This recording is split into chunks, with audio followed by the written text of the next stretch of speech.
budget people, and welcome to the first episode of Cash Confessions. Since I recently shared my own confession, I have been sent the most heartfelt confessions that I have ever heard, and I just wanted to open a safe space where we can discuss our issues in regards to our finances. So if that sounds like something that you'd be interested in watching, please do not forget to hit that subscribe button and make sure you've downloaded this episode if you are listening via podcast. But yeah guys, without further ado, let's get into this week's video. Because this is the first episode, I thought it would be nice to share with you not one but two confessions this week. Woo! And if you're wondering how do you get involved, you have your own confession to share. Please do not worry. The link is available in the description box below. It's totally anonymous, so feel free to share exactly what you want. This is a judgment-free zone. Okay, first confession I have, it says, friends come to me for money advice, so I can't tell them I'm actually in 12k debt. It's easy to help others, but hard to help yourself. I totally agree with that. I too had the same issue. Since starting my channel on social media, I feel that I've built up a following to the point where their opinion really does matter to me, and to a fault sometimes, guys, because I do have to remember that I am only human, and it doesn't matter how long you've been doing something, how much knowledge you have about it, you still are not perfect and you still will come against many challenges. For me, mine was the fact that I was in limbo as to whether I should actually clear my debt for many reasons, and I will go into detail about that in another video. But I just feel that there is such a stigma behind it, especially within the debt-free community, because everybody has the same slogan: debt is bad, cash is king, etc, etc. And if you don't follow those rules, it's like you're in the land of, like, I don't know, no man's land. So there can be a little bit of a pressure to actually maintain a certain status quo, like being debt free, having no lines of credit, having all of your boats in order. And that isn't always something that is achievable, not by everybody at all. This listener has said their friends come to them for money advice. I think any type of advice that you give out, it truly has to come from the right place. If you're sending advice because you want to look a certain way, if you're giving that advice and you would not even take the advice yourself, then maybe we need to readdress that. But if you are seriously giving them advice that you yourself are following and you yourself believe in, it doesn't really matter if you're not perfect. It doesn't really matter if you haven't confessed your whole soul about your finances. I think advice is advice, and whether you take it or not is up to the individual. So it depends on where this advice is coming from. If you're walking in the light that you are giving out, then it doesn't really matter how far along you are on your own debt-free journey. I think it also depends how close you are to said friends. In this day and age, friendship is very subjective. So how I would treat my friends is very different to how many others may treat theirs. When people talk about having a circle of friends, mine is literally a dot. That's it. It's literally one dot, you know, and there really isn't anything that I wouldn't share with that person when it comes to advice, whether it's relationships, money, what have you. If you feel that you need to hide such a personal thing from your friends, that might be something else that needs to be unpacked. But again, this is just based on how I feel in my friendships. If you're talking about people who are not as close, maybe acquaintances, again, it just depends on how much information about your life you feel compelled to share. I'm sure they're not sharing with you every single detail about their lives, and we just have to be respectful about that. I hope that answer helps you. But yeah guys, this isn't just going to be about me and my advice. Please do chime in as well. What would you say to this listener if you yourself feel like you have built up this false reality that you are some sort of money guru and you feel guilty that you may not be living up to that standard yourself?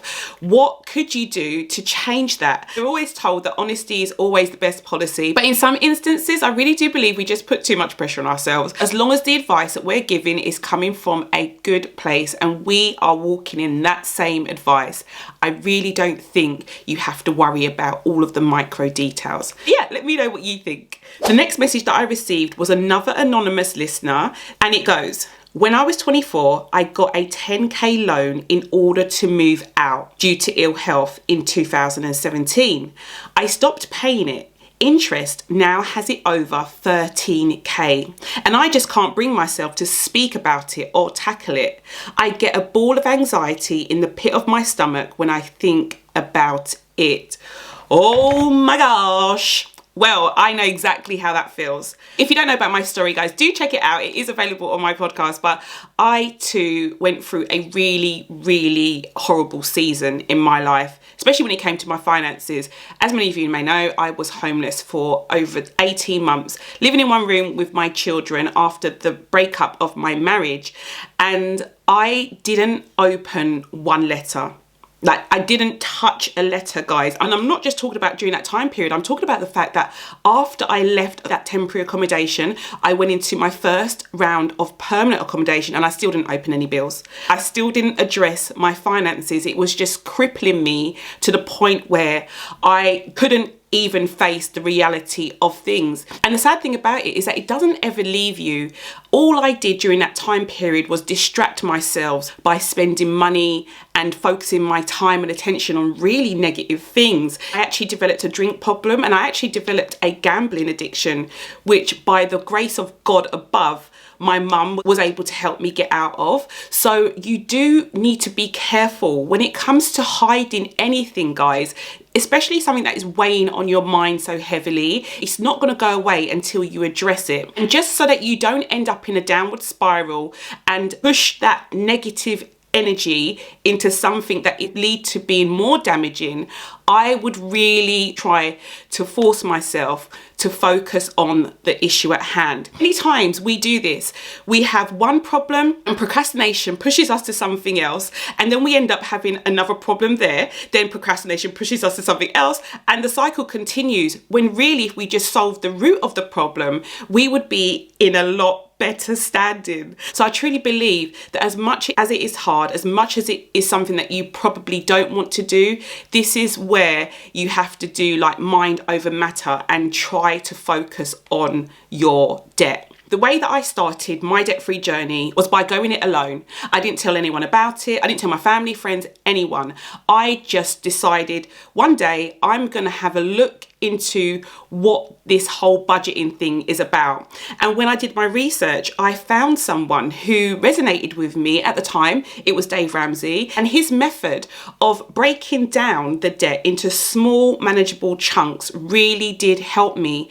Looking at the big number is awful and so daunting, but when you start to make plans to chip away at it little by little, I'm telling you, it really does help. So yeah, I do hope that helps you. The first thing that I would say is, don't beat yourself up. The shame behind debt is something in itself that we all have to try to move away from. Please be nice to yourself in this season. Things happen in life all the time to everyone, but unfortunately there is only one person who will get you out of this current situation, and that is you, my dear. So yeah, do look into tackling that debt. Small manageable chunks over a realistic timescale will really help you along your way. Guys, as usual, chime in, let me know if I'm wrong. Let this listener know that you are also there for them too. Share your budgeting tips. If you're on a debt-free journey, let them know the advice that you wish you had at the beginning of your journey. And if you are like this listener too, and you are struggling and have put the idea of paying a large sum of money to the back of your head, know that it is possible to pay off debt in a realistic and healthy manner, and that you don't have to do it alone. I hope that helps, guys, and I do hope you've enjoyed this episode of Cash Confessions. And if you'd like to share your own cash confession, do not forget to hit that link in the description box below. It is totally anonymous, so you don't have to worry about anyone knowing your business. And do remember, confession is truly good for the soul. To make sure that you are kept up to date with more episodes just like this, please do not forget to hit that subscribe button and that notification bell. But yeah, guys, I will be speaking to you next week, where we will be talking about paying back medical debt in the US of A. That she's on a budget. Over and out.